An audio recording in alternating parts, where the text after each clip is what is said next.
गेजेराव सानसेल' बाखिल'सै बर' थुनलाइ आफादनि 65थि बोसोरसालिया जथुम्मा खुंफुंजानो बोहैथि दाननि 9, 10, 11 जानुवारियाव सानथामनि हाबाफारि लानानै मेहेरगोनाङै खुंफुंजागोन चिरां जिल्लानि बिजनी बर' लावगावनि थेंफाख्रि गेवलां गेलेग्रा फोथाराव। बिनिनो मोनसे थावनियाव दंफैयो आङो जिखुनु एग्जिबिसन दिन्थिफुंसालि माखासे बे जायगायाव थावनियाव दंफैयो आरो बे एग्जिबिसननि सासे कनभेनर दङ दायथ' मोननाय गाहाय माबायदि जौखोन्दो आवगायखो बिनि खामानिया आरो बाहाय मा दिन्थिफुंनाय जागोन बे बाथ्राखौ बिथांनिफ्राय मिथिगोन आं बे समाव दायो दङ आङो बिथां एग्जिबिसननि गाहाय सामलायगिरि बिथांनिफ्राय मिथिनो लागोन दासिमाव बेसेबांसो जौखोन्दो आवगायखो जिहेतु सानसेल' बाखिल'सै सानसेल' बाखिसै गाबोनल'सो दंसै दे बैखौ खुलुमबाय आरो गोदान बोसोरनि हामलायथि बावबाय दे जोंनि जि एग्जिबिसननि खामानि आरो गुबुन साब कमिटिनिबो खामानिफोरा गोबां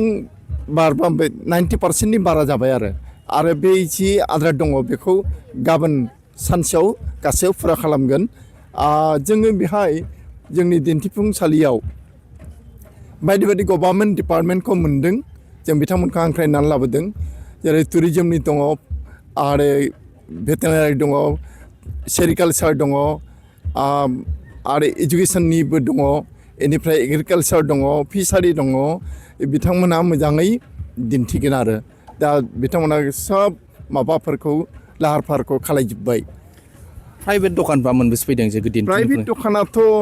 गोबांथार जोङो ओरैनो इउनिट हिसाबै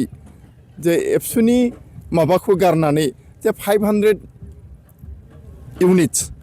ओमफ्राय बेहायनो सोरबा मोननै लादों सोरबा मोनथाम लादों सोरबा मोनब्रै लादों बिदि हिसाबै स्टला जागोन आरो दा स्टला 400नि कासाकासि जागोन औ 400नि 400नि खम जानाय नङा आरो स्टला आरो बेहाय सि दखानफोरा बर'नि आइजोफोरनि माने सि दखानानो बांसिन जागोन बेनिफ्राय दङ लेखा दखान जों बुक फेयार होआखैबाबो बुक फेयार बादि जागोन नैबे साहानि बे माबायानो आरो ओरैहायबो नोंथांमोनजों सिथाबनानै बियो बुकनि थाखाय जागोन आरो बुक स्टल जागोन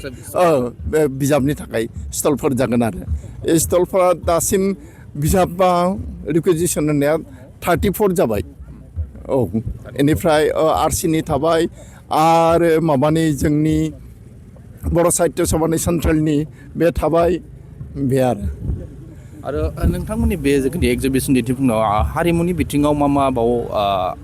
दंफायो बा दिन्थिफुंनाय जागोन? थारमाने जोङो बेहाय बैहाय जाय जिरायनांगौ जानाय बा जायगा मोनथ'यै बिथांमोनखौ जों बेहाय मोनगोन आरो जोंनि जि हारिमु आयदानि साब कमिटि बिथांमोना बेहाय दैथायहरगोन आरो जों बिसोरखौनो मोसानो रोजाबनो बिदि होगोन आरो रायजो राजाफोरखौ मा मेसेज होनो सानो जिहेतु सानसेल'सै बे एग्जिबिसनाव माखासे स्टलफोर थागोन आरो हाबाफारियाव बाहागो लानो मा मेसेज होनो सानो? जोङो जोंनि साब कमिटियाथ' साब कमिटि जोंनि आरसिनिफ्रायनो जोङो गासै बिटिसिनि आसामनि आरो स्पेसियेलि जोंनि जि ओनसोल बिजनी हालाम बिनि रायजो राजाफोरखौ लैहोर फैनानै बे माबाफोरखौ एग्जिबिसनखौ नायनानै गोसो गोजोननायजों लोगोसे गावनो नांगौ जानाय जिनिसखौ मोननो आरो जेरै टुरिजमनि दङ BRPLनि दङ IOC बेनिफ्राय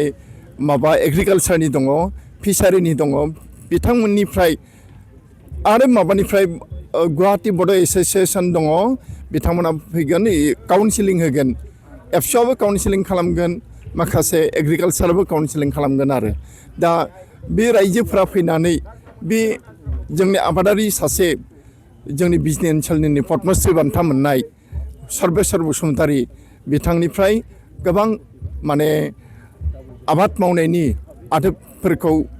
सोलोंनानै लानो हागोन आरो बर' न'खरखौ फोजाखांनो बा जौगाखांहोनो हागोन आरो जों बेखौनो आसा खालामो।